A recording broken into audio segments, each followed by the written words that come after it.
evening, students. Once again, this is Santosh Kumar Sinha, your English faculty, and welcome to my channel that is called ज्ञान गुरु English.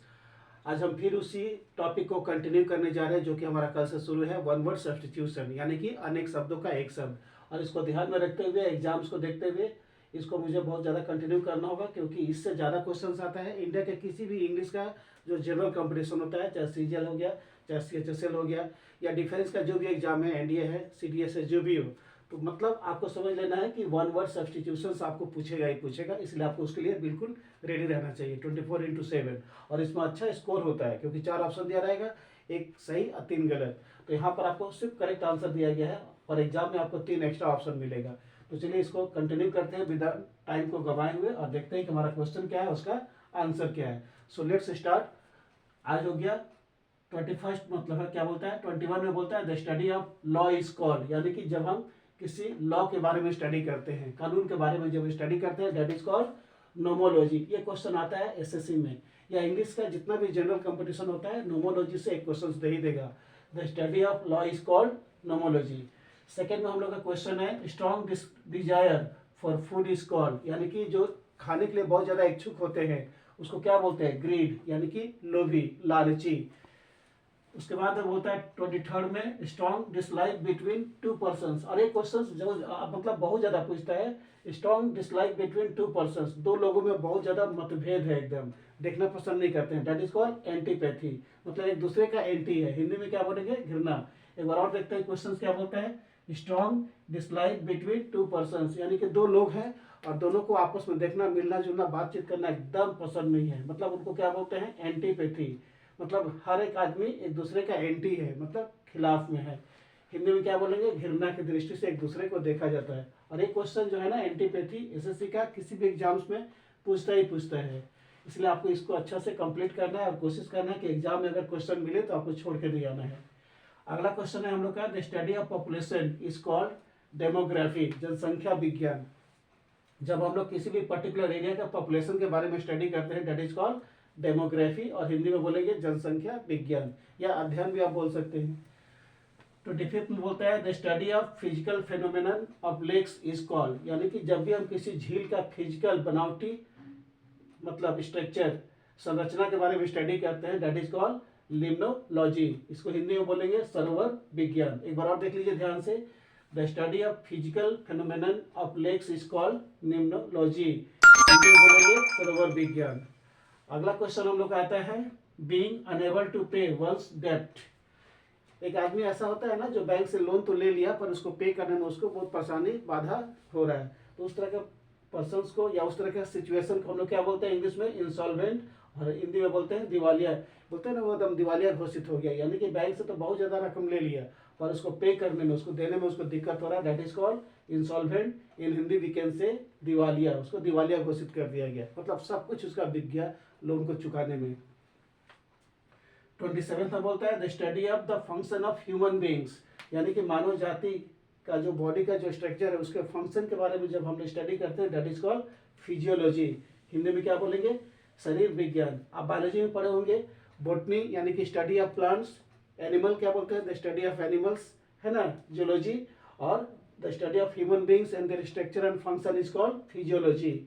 जब हम किसी भी मानव का बाहरी स्ट्रक्चर या उसका फंक्शन या ऑर्गन्स के बारे में जब स्टडी करते हैं, दैट इज कॉल्ड फिजियोलॉजी, और इंग्लिश में क्या बोलेंगे, शरीर विज्ञान। इसमें मानव जाति का पूरा बॉडी के पार्ट्स के बारे में स्ट्रक्चर किया जाता है और उसको स्टडी किया जाता है। 28 में बोलता है the study of oceans and their phenomena is called. अब यहाँ आ गया ओशन, समुद्र के बारे में जब हम स्टडी करते हैं और उसका जो घटना है उसके बारे में जब स्टडी करते हैं, that is called oceanography, ocean से ओशनोग्राफी। तो चलिए इसको बिना टाइम वेस्ट किए और हम लोग देखते हैं कि अगला क्वेश्चन हमारा क्या है। चलिए हम लोग क्वेश्चंस को कंटिन्यू करते हैं बिना टाइम को वेस्ट किए हुए। So let's read question number 29। Hater of mankind is called, यानी कि जो मानव जाति से नफरत करता हो, that is called misanthrope, MISANTHROP। और एक क्वेश्चन SSC में अक्सर पूछा जाता है, इसलिए आपको इसको अच्छी तरह से कंप्लीट करना लगा। एक बार और देखते हैं, hater of mankind is called misanthrope. दूसरा बोलता है a hater of women is called, एक ऐसा व्यक्ति जो वुमेन से नफरत करता हो उसको बोलते हैं माइजोगाइनिस्ट, औरतों से घृणा करने वाला प्राणी को बोलते हैं माइजोगाइनिस्ट। उसके बाद वो बोलता है 31 में a disease in which a man suffers from sleeplessness, यहाँ पर दिया हुआ है स्लीपलेसनेस, यानी कि जिसको नींद नहीं आती है उसको क्या बोलते हैं इंग्लिश में? इंसोमेनिया, नींद ना आने का रोग। एक ऐसा सिचुएशन है या एक ऐसा बीमारी है जिसको एक आदमी को नींद नहीं आता है रात में, तो उसको बोलते हैं इंसोमेनिया, नींद ना आने का रोग। उसके बाद आगे हम बोलते हैं a decision which cannot be changed और मॉडिफाइड इज कॉल्ड। एक ऐसा डिसीजन है जिसको ना तो चेंज किया जा सकता है ना ही उसको मॉडिफाइड किया जा सकता है। उस तरह का डिसीजन को क्या बोलते हैं? एकदम अटल रहना, एकदम रिजिड है। चलिए हम लोग क्वेश्चंस को कंटिन्यू करते हैं और देखते हैं कि हमारा अगला क्वेश्चन क्या बोलता है। 33 में बोलता है extremely extravagant in manners and morals is called licentious, यानी कि अनैतिक है, नैतिक नहीं है, जिसका मोरल, जिसका बिहेवियर दूसरों के प्रति बहुत ज़्यादा अच्छा नहीं होकर खराब होता है, दैट इज कॉल्ड लाइसेंटियस, मीन्स अनैतिक व्यवहार। उसके बाद का क्वेश्चन है 34 में something that can be corrected, एक ऐसा चीज जिसको सुधारा जा सकता है, जिसको हम सुधार सकते हैं, इज कॉल्ड कॉरिजिबल। और ठीक इसका एंटोनिम्स होता है incorrigible, means something that can not be corrected is called incorrigible. Corrigible और इनकॉरिजिबल एक दूसरे का एंटोनिम्स है, एग्जाम्स में एक दूसरे को एंटोनिम्स जरूर पूछता है।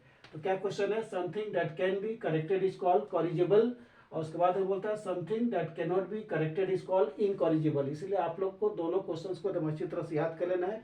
दोनों में से कोई भी क्वेश्चन अगर आए तो आप उसको बना के लाना है घर। उसके बाद बोलता है 36 में a tendency to grow downwards is called, एक ऐसा नीति, एक ऐसा टेंडेंसी जिसको नीचे जाने का ही सिर्फ है, ऊपर उठने का नहीं है, दैट इज कॉल्ड जियोट्रॉपिज्म। और आप लोग साइंस में बायोलॉजी में पढ़े होंगे, जैसे जड़ नीचे की ओर जाता है उसको बोलते हैं जियोट्रॉपिज्म। जड़ का नेचर होता है वो हमेशा नीचे की ओर जाता है। तो क्या बोलता है question? A tendency to grow downwards is called geotropism. तो चलिए क्वेश्चंस को हम लोग फाइनल टच देते हैं और देखते हैं कि हमारा अगला क्वेश्चन क्या है। चलिए हम लोग क्वेश्चंस को फाइनल टच देते हैं और देखते हैं उसका सोल्यूशन क्या है। Now let's read question number 37। A person who spends his money recklessly और केयरलेसली भी हम बोल सकते हैं, that is called spend thrift. एक आदमी जो अपना पैसा को एकदम केयरलेसली या रेकलेसली खर्च करता है उसको बोलते हैं स्पेंड थ्रिफ्ट, इंग्लिश में बोलते हैं। और इससे भी क्वेश्चन आता है एसएससी के एग्जाम्स में। 38 में बोलता है the art of spelling words correctly is called, एक ऐसा आर्ट जो किसी भी वर्ड्स को, किसी भी स्पेलिंग को करेक्ट प्रोनाउंसिएशन करता है, that is called orthography. Hindi में बोले व्याकरण का वर्ण विचार। सेकेंड लास्ट है sound of vocal natural sound is called phonology, ध्वनि विज्ञान। लास्ट में क्वेश्चन है the original model of something is called, यानी कि किसी चीज का ओरिजिनल मॉडल को हम लोग क्या बोलते हैं, that is called prototype, Hindi में बोलते हैं मूल प्रति। तो ये सब कुछ क्वेश्चन था हम लोग का वन वर्ड सब्स्टिट्यूशन। अगले दिन हम फिर मिलेंगे कुछ नए क्वेश्चन के साथ। Till then good night to all of you, thank you.